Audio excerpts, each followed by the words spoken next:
MeteoMark Weather Show. This is special severe weather and flash flooding coverage here at MeteoMark. Let's take a look at some viewer sent-in photos. The calm before the storm, Lebanon County, Pennsylvania, Derek Rentschler. Thanks, Derek, for sending these in. Nice springtime photos. The buds are out on the trees, they're opening up, and you can see some of those white blossoms on some of those trees starting to open up as well.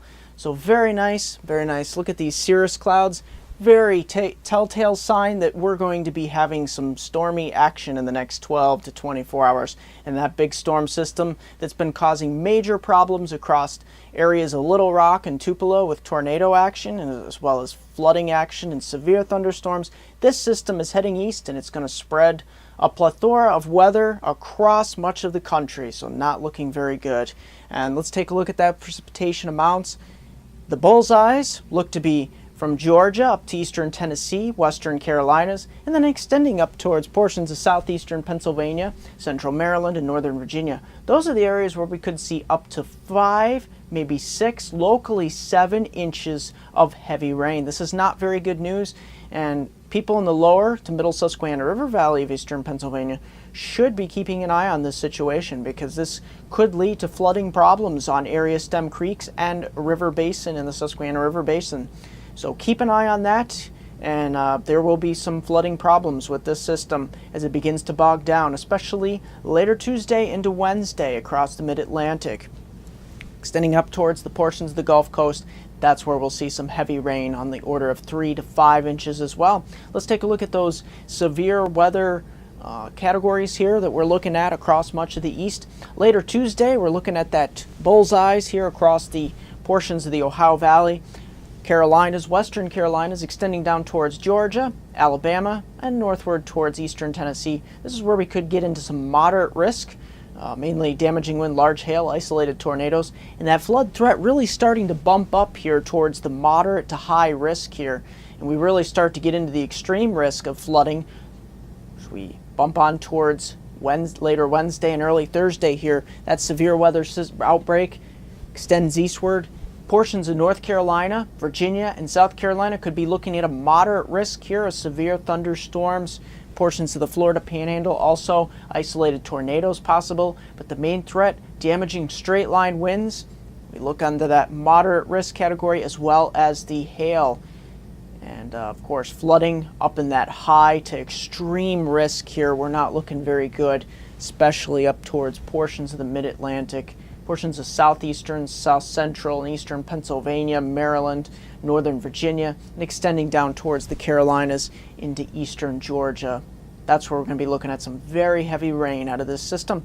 So let's get right into the surface maps.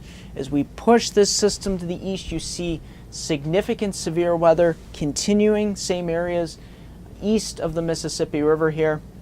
We're looking at severe weather continuing across portions of the Ohio Valley, as I highlighted, and extending down towards the Gulf Coast here. Flash flooding threat increasing across portions of the mid-Atlantic later Tuesday. And here out west, we're not looking at too much area high pressure building in, but it's here in the northern plains. We're actually getting some light snow on the backside of this storm. So some early spring snow to look at here. We're heading on into Wednesday. That system continues to push east. We start to look at the most severe weather across the Carolinas here, portions of Georgia, Panhandle of Florida, and extending maybe severe weather as far north as Washington, D.C. We'll have to keep an eye on that. But it's north of Washington, D.C., just north, that we start to get into that heavy rain, that area of overrunning north of the warm front here. This is where things could really start to go downhill here with that isentropic lift, that lift in the atmosphere, and plenty of moisture. This will promote a lot of heavy rain, especially in eastern and southern Pennsylvania. So let's keep an eye on this system. This system has the capability of producing flooding rains, especially Wednesday across this area.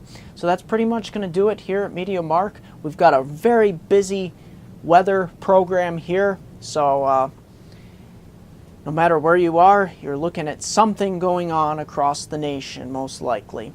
So that's going to do it here at MeteoMark. I'm going to have a 5-day outlook for my hometown viewers from Binghamton to Scranton. But don't forget to like me on Facebook at MeteoMark, subscribe to me on YouTube at MeteoMark.com. Here is that 5-day outlook. The Susquehanna region of New York, Susquehanna region of Northeast Pennsylvania. Look at these numbers here. Heavy rain likely.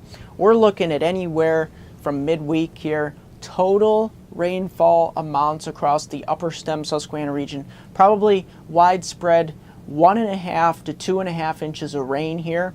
That's what we're looking at across the upper Susquehanna basin here, with locally higher amounts to 3 inches. Now you get over just south of the New York-Pennsylvania border, that's where we could get into the 3+ inch range, up towards the 5-inch range as you head down towards portions of Scranton.